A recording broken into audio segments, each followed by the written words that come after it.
Welcome students.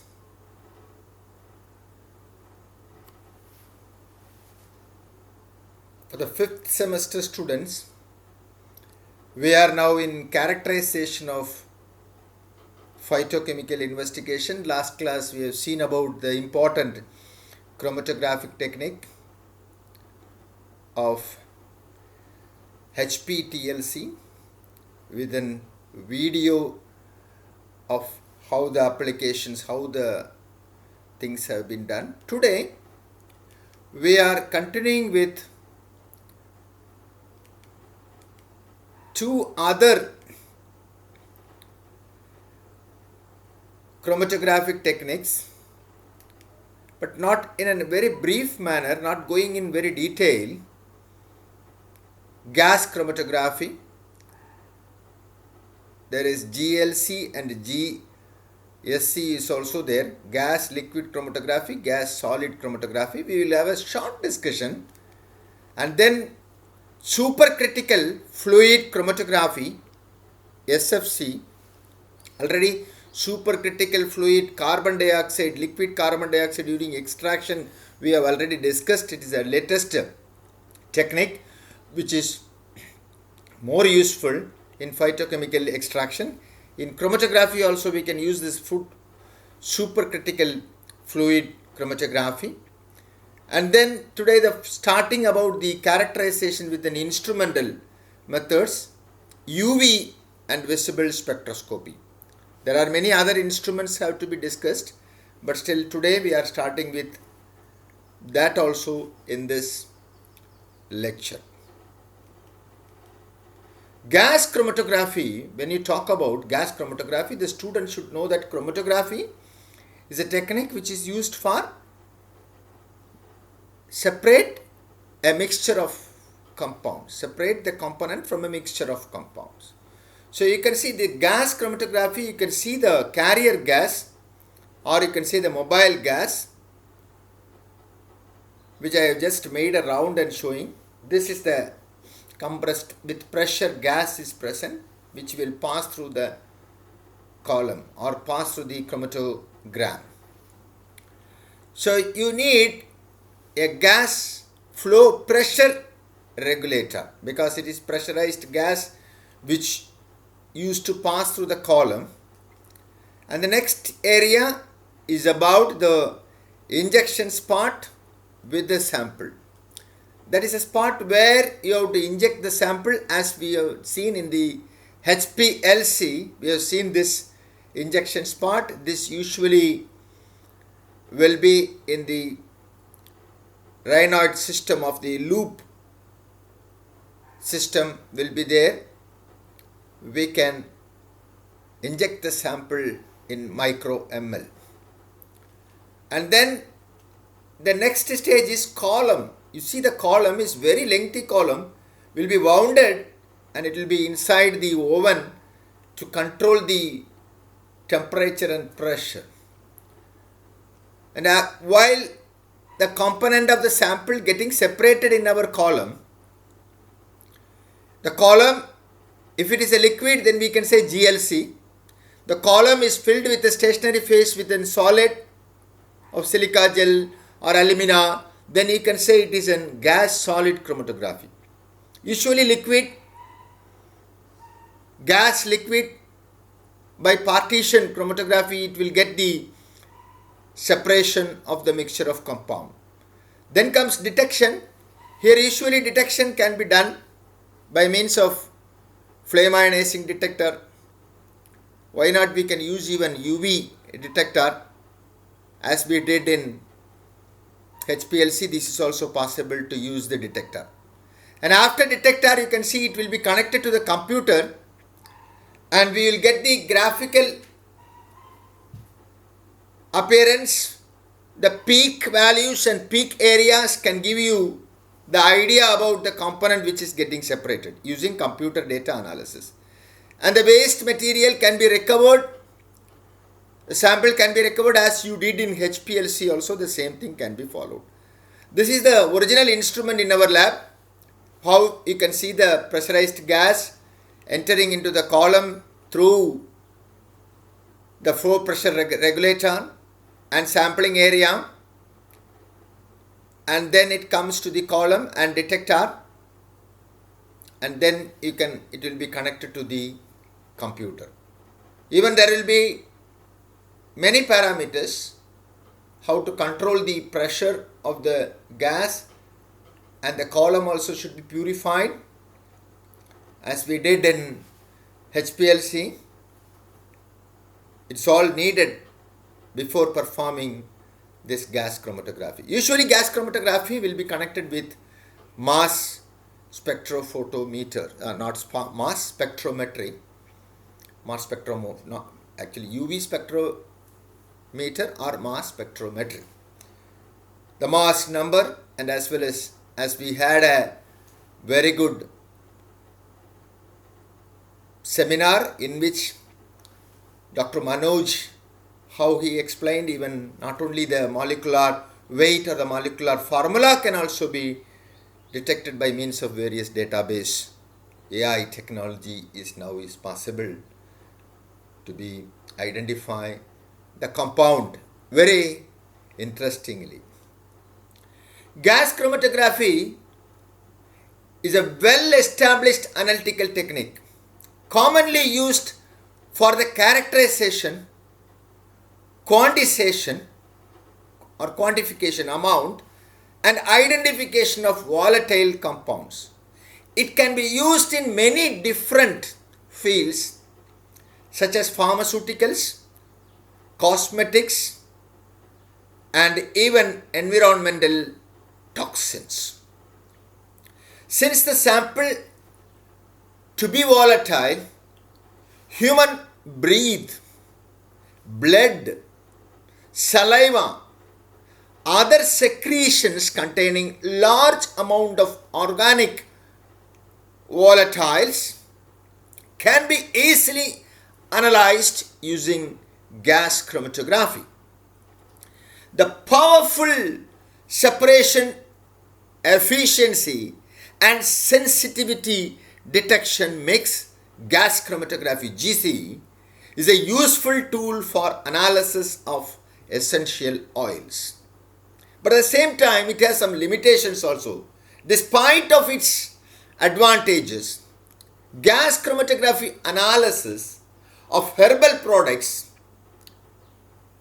is usually limited to the essential oil because of possible degradation of thermo-labile compounds which may be present in the essential oil, may be deteriorated. They may get spoiled because of the temperature, high temperature pressure which is used there, and the requirement of oil components, volatile components, makes gas chromatography unsuitable for many herbal compounds. Available method in gas chromatography are GLC and GSC. As I told in the picture itself, when the stationary phase is liquid, then we can say GLC, gas liquid chromatography. When the stationary phase is solid, then we can say gas solid chromatography. In fact, the student should be very clear because I have explained in the class and the last general chromatography itself. So GLC will work in partition chromatography because liquid and gas are having similar physico-chemical properties. Gas solid chromatography, solid is a stationary phase. So, excuse me. So, it works in adsorption chromatography. Supercritical fluid chromatography. The next one, second one, SFC. Supercritical, that means critical point. We have discussed about the extraction point, liquid carbon dioxide. I told in the class an example of Pepsi, Coca, which they are using liquid carbon dioxide inside. When you open it, automatically it becomes gas. So pressure and the temperature can control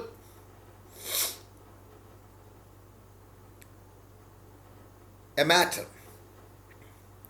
solid, liquid, gas stage. You know the critical point. This is the original instrument of supercritical fluid chromatography, the new technology, using liquid carbon dioxide. You see, the carbon dioxide can be used as a mobile solvent or mobile phase in this chromatography. And there will be carbon dioxide pump will be there, and it will be modifier pump is also needed to control over, and we will be having dampeners because the graph should not be having any baseline properly in the detection should be there, because of pulsative should not be there. Smooth pulsative can be removed by dampeners. Mixing column with pressure and transducer control. Coming to the analytical injection of the sampling, which sample mixture you are interested to separate, you can inject in that area where I shown the arrow. And then comes the original column which is present in the oven, because it has to be controlled with the pressure and the temperature by the oven, and comes to the detector, UV detector usually they are used. And we can electronically back pressure regulator can be used to collect the waste and as well as reuse, or can be even discarded. So supercritical fluid chromatography means immediately the student should remember about liquid carbon dioxide and think about the picture which I have shown. We are not going in detail. The student should know, be ready for at least 2 mark, 5 mark question to be written if they asked. Supercritical fluid chromatography is a hybrid of gas and the liquid chromatography. As I told, pressure and the temperature, if it is controlled, we can make a gas into a liquid in a state, and to the normal temperature it will become gas again.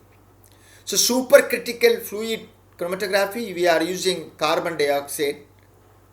It's a hybrid of gas and the liquid chromatography that combines some of the best features of each. So that's why it was a new technology which was having more results for in isolation, separating of compound in this chromatography. Supercritical fluid or supercritical fluid chromatography prevents the separation and determination of a group of compounds that are not conveniently handled by either gas or by liquid chromatography. It is applied for the separation of variety of materials such as drugs, herbicides, pesticides, natural and food products. Supercritical fluid chromatography technique is especially useful for the separation of a series of dimethyl polysiloxane and oligomers. The separation of compound with the molecular weight from 400 to 700 daltons. Daltons is very minute unit to calculate the molecular moles. Daltons can be done by carbon dioxide as a mobile phase, liquid carbon dioxide. Polyaromatic hydrocarbons can be easily separated by supercritical fluid chromatography, SFC. Remember about these advantages and you can write for short notes. Now we are coming to the instrumental applications for characterization of the phytochemicals which you have isolated or separated from the mixture. UV visible spectroscopy, in which the student should know very clearly. This is an instrument which is commonly used by a degree level pharmacy students for various experiments. Even before, you might have done in your biochemistry itself for identifying calorimetry might be used.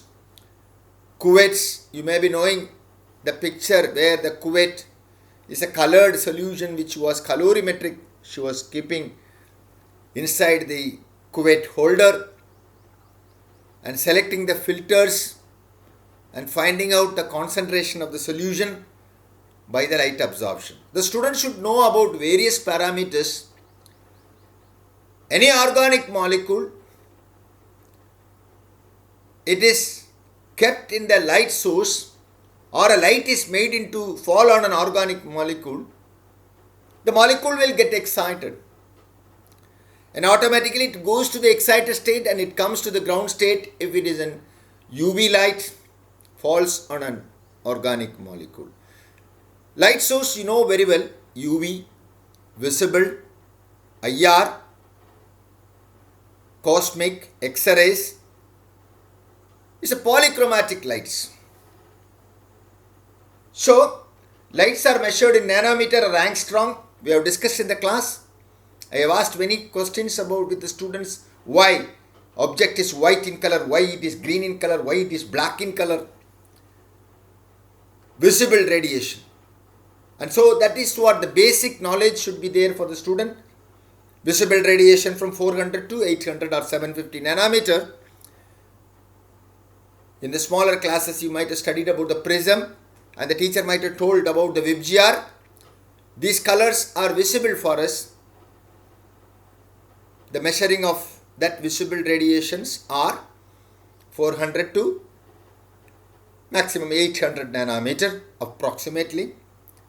And below 400 nanometer it is UV radiation, 0 to UV radiation. And above which the other rays, IR, cosmic, all these things will be there. But so UV radiations are below 400. So this needs a source. Actually, when a light falls on an object, you know very well, I was talking about the why it is black in color, why it is white in color. So when all the lights are absorbed, then it is black in color. When the lights, all of them are reflected, then it is white in color. So particularly when it absorbs all the other color and if it is reflects the particular color, green, blue or yellow, that can be visible for us. That is about, it's a very important point which the student can remember. For visible radiation itself gives an idea about light absorption. So when an object is, when a light falls on an object, some light is absorbed, some light is reflected, or some light is scattered, some light is transmitted. So we know we are using the technology, we are using that particular principle in this junction is transmitted light measurement. By that you can identify the concentration, even you can identify the compound. So we need lots of parameter. There is lots of theory, Beer-Lambert's law. These laws and all you will be studying very detailedly in your analysis, or you might have studied in analysis. If not, you can just even listen to my class which I have explained in analysis playlist. There is how a molecular structure will get excited when a UV light falls on that, and what is the conjugated system, what do you mean by chromophore, what do you mean by oxochrome, what do you mean by bathochromic shift. These all things I have explained. But in this junction, for pharmacognosy and phytochemistry, you need the application and you need the general idea about UV, visible spectroscopy. So that's why I am minimizing my explanation in this. First we will know about calorimetry. Calorimetry is concerned with the determination of a substance by measurement of the relative absorption. This is not adsorption, this is absorption of light. With respect to the known concentration of the substance, we can compare.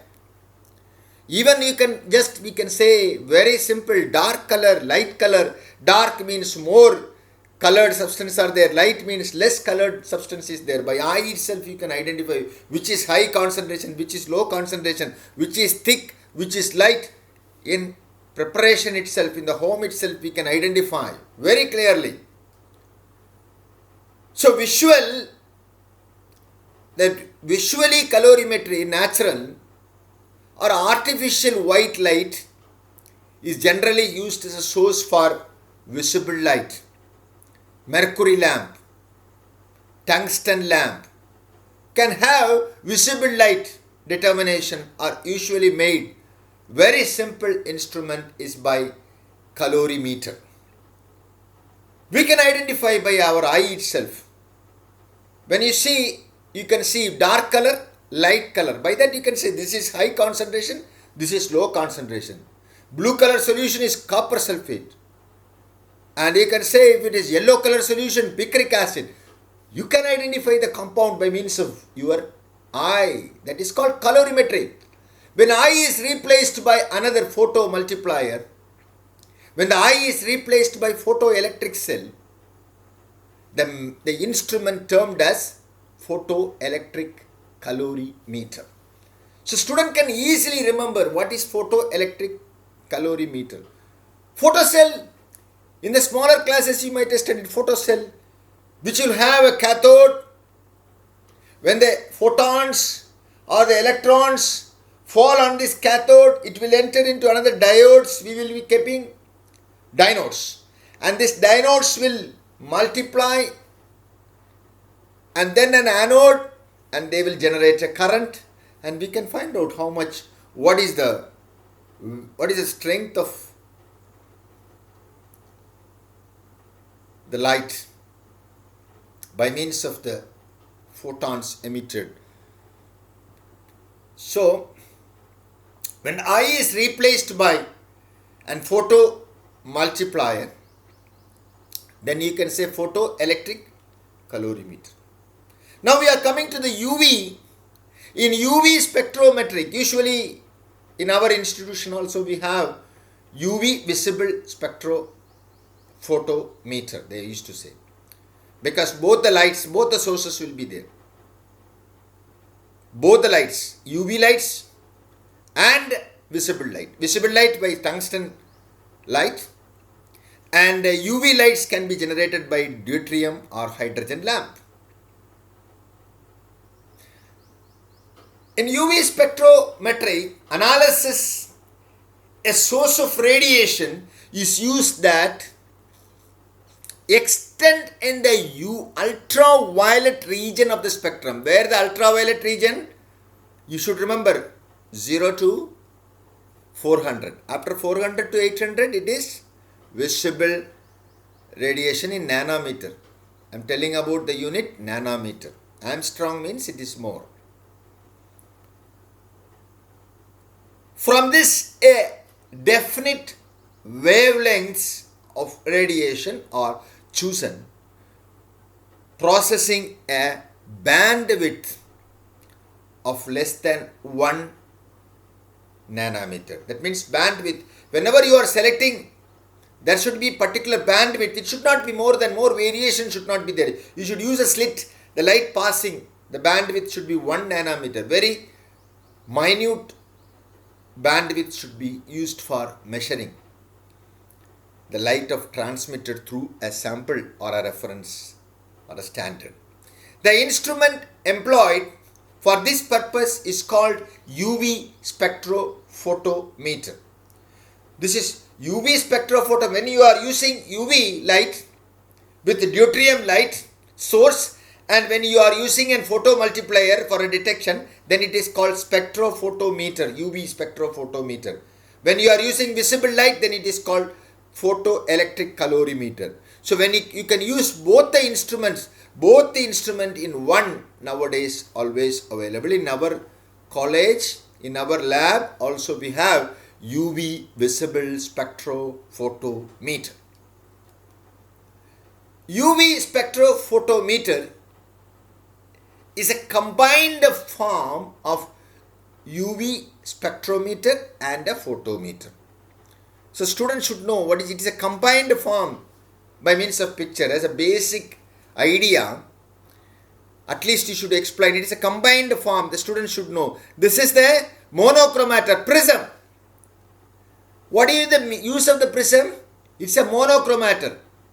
A light, when you are keeping, your teacher might have showed by means of light making into fall into the prism and gives an Vibgyor color in the screen or in the wall. In your physics they might have shown. What is that? This is a monochromator. Polychromatic light, when falls on the monochromator, it will be converted into monochromator rays. So by using a slit you can select the light also. So that is called Vibgyor light, which you can see the 7 colors very clearly by passing through the prism in the wall, made by your physics teacher in your 8th standard, 7th standard. They might have shown you. So that is a monochromator. Nowadays in the instrument, instead of prism they are using diffraction grating. It's an advanced monochromator. So what is the use of monochromator? They convert the polychromatic. Even your tungsten filament, if you keep, it gives all the rays. So only you want to have some rays, visible radiation, you need a monochromator and a controller, chopper to select the nanometer, or a filter. It is needed after monochromator also. So monochromator, so what is the meaning of monochromator? They are spectrometer. It controls the spectrum, it controls the light. That is why it is called spectrometer. Here the spectrometer, that is spectrometer, monochromator, is an optical instrument. Can be a prism or can be a diffraction grating. Possessing an optical system which produces dispersion of the incident light, dispersion of the polychromatic light into a monochromatic light, dispersion, conversion of polychromatic light into a monochromatic light, dispersion of the incident electromagnetic radiation at a selected wavelength of the spectral range.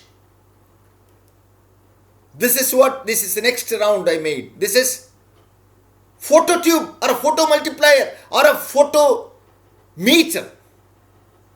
Photometer is the second device which is present in the instrument. Photometer is the device measures the intensity of the transmitted radiation. Sample, you can see the cuvette. There is a color. There is a sample which you have kept. Passes through, the light passes through selected wavelength, and some of them will be absorbed. Remaining will be transmitted. You are going to calculate the transmitted light, which will fall on a photomultiplier tube, and it will give a reading. You can see the output reading. Just a digital is a diagram which shows output reading also. Absorption of the light, which will give what is the light. If you give some quantity, I'm just saying 2, there it comes 1.5 means 5 have been absorbed. 0.5 have been absorbed by the cuvette or the sample. Simple example I'm just giving. The spectrophotometer, so it is a combined to give the signal of difference in the transmitted radiation. From the reference material you can identify the sample at a selected wavelength. So they are combined with 2, spectrometer and a photometer. That's why spectrophotometer. Now you know the word why UV visible spectrophotometer it is called. This is that both of them together which is present in our lab also. You can see this is the inside instrument. I want to give you some idea because it is needed for the basic idea, not going to more electronic configuration. You need to go for my class which is available in analysis. This I am giving the schematic diagram, double beam, single beam, these all are there. There are many need. Your analysis teacher will give you more idea about this. So you see here, this is tungsten lamp. 2 lamps are there, 2 sources. Tungsten is for visible radiation. Some 400 to 800 nanometer can be reduced. Deuterium lamp or hydrogen lamp, deuterium lamp, it gives UV radiation below 400 nanometer. Understand? Can you follow? Nanometer is less means don't think that it is in power. Power is more. Understand? It is more. And now you can see this is the place where the monochromator, here they are using diffraction grating instead of prism. Advanced one, diffraction grating grooves will be there, and from that you can have a slit of very small slit bandwidth with a 1 nanometer only measurement should pass through. Then a filter wheel will be there to purify and to select the nanometer. Then comes optical chopper. Select the radiation to fall uniformly to the two cuvettes, double beam, no? So there is two cuvettes are kept. One is reference cuvette for the standard material. Another one is for sample preparation. It's not easy. You have to keep dilution is very important. Experiment have to be done by you, then you will understand more. When you are in 7th sem, most of the student will be doing the experiment, and in the research also you will be doing the experiment. So you will come across this cuvette, what is the dilution factors, how to be diluted compounds can be prepared, how to prepare standard and how to prepare sample, and how to do the assay by spectrophotometry. You will have a good idea, and it is possible for you to do. And you have to be well trained as a pharmacist is needed to go before going to an industry or anywhere. It is needed, must, for the student should know how to prepare dilutions and how to assay a sample, how to assay a tablet, how to assay an injection, formulation. Very, very important. Next, again, the beam combiner is needed for both. Automatic system is there. And then comes to the detector. Usually the detector is the photomultiplier tube which calculate the amount of light transmitted after absorption from both sample and reference. Comparison can be done directly also with the usage of an amplifier and a computer, which will give you very clear picture for analysis. Now we have to go some idea about photo multiplier which you studied in the smaller classes. I saw told about cathode, anode. You just see this, just read this. A photo multiplier to you is a common used detector in UV visible spectroscopy. It consists of photo emission cathode, a cathode which emits electrons when struck by a photon of rays, transmitted rays, electron when comes to that. You know about cathode, anode. Cathode means negative. Cation means positive. Anion means negative. Anode means positive. So you know very well. When electrons or photons fall on the cathode, reflects, emits electrons and struck, when a photon struck on a cathode. Then it comes to the dinodes. There will be many dinodes to multiply because minute one photon cannot be analyzed. So it has to be multiplied. So you are using many dinodes which can multiply the electrons into many, which stuck. One can be multiplied into 20, 20 can be multiplied into 200, and then comes to the anode to generate an electricity, generate a current which can be easily identified in the compound. This is how the detector works as a photo multiplier. Students should know. Very simple for you to understand and to draw a diagram and to explain clearly if at all they are asking for an essay question. UV is very important and very much useful for many phytochemical investigations. And phytochemicals, this chapter, when you want to characterize, you know, the double bond, conjugated double bond systems can be identified by UV spectrophotometer. The detail is needed. You can go for interested, means you can see in my other lecture for analysis is available in my YouTube channel. The absorbance of colored compound can be measured between 400 to 700. Sometimes 750, 800 up to that, but 700. While the colorless compound can be measured in between 200 to 400 nanometer. Colorless. 200 to 400 nanometer. Nanometer is the unit wavelength of the light. The particular wavelength at which the maximum and minimum absorption takes place should be recorded.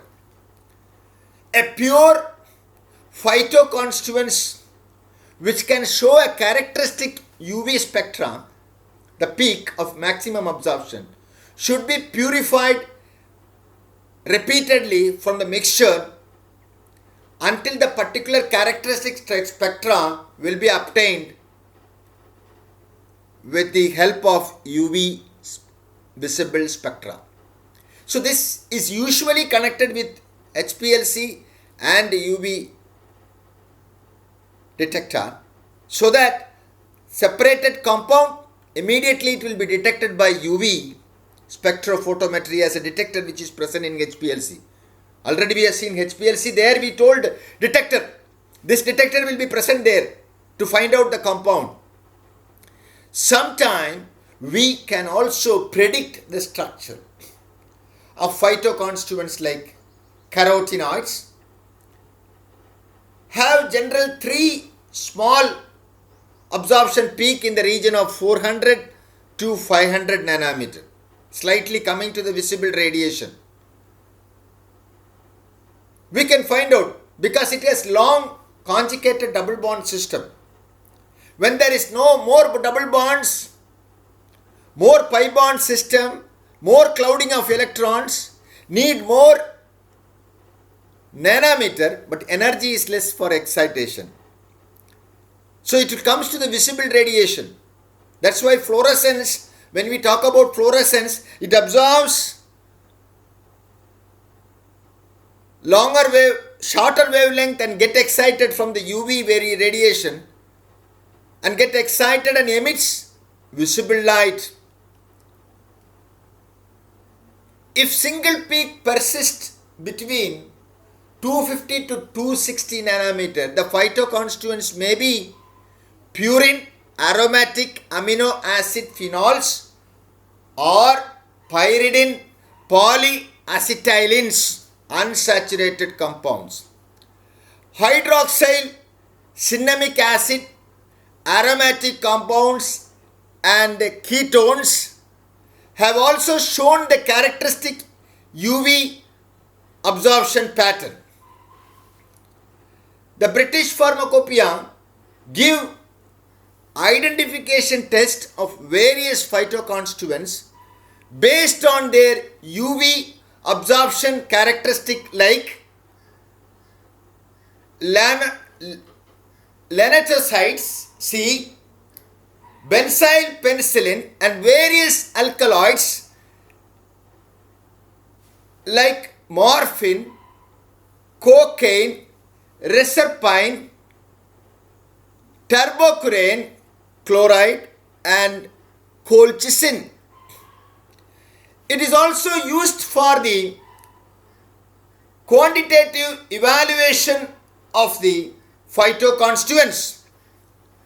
For this, first the standard curve was prepared by using the standard substance, and then by this curve the concentration of the unknown compound are determined. You can see here an example for an instrument which is shown there, that is UV spectro or visible, UV and visible spectrophotometer, an instrument which is used for para dimethyl amino cinnamonaldehyde. The structure you see here, a benzene with one CH2 double bond, CH double bond, first CH double bond and CH, and then comes CHOH aldehyde, and here NCH3CH3. So para dimethyl amino cinnamonaldehyde has conjugated double bond 3 plus 4. So conjugated double bond system which will get more faster excitation due to the pi bonds clouding. But if you see the single bond, it needs more energy and lesser nanometer. So you can see a lambda max in 255 due to presence of the conjugated system lengthy and an O group and a nitrogen group which can give an oxochrome effect, which will give the maximum absorption lambda max of 395. So this is absorption maximum lambda max that can be used to identify this para-methyl amino cinnamonaldehyde. Is an example I just told. There is many parameters, many formulas. Fischer's-Woodward's rule is an interesting to know about what is bathochromic shift, what is hepsochromic shift due to presence of one conjugated double bond system, due to presence of oxochromes. What will happen in this UV spectrum can be easily studied if you listen to my lecture, that M.Pharm lecture, which is in my channel is available. The student can even listen to that. UV spectroscopy plays a very important role for identification of plant constituents.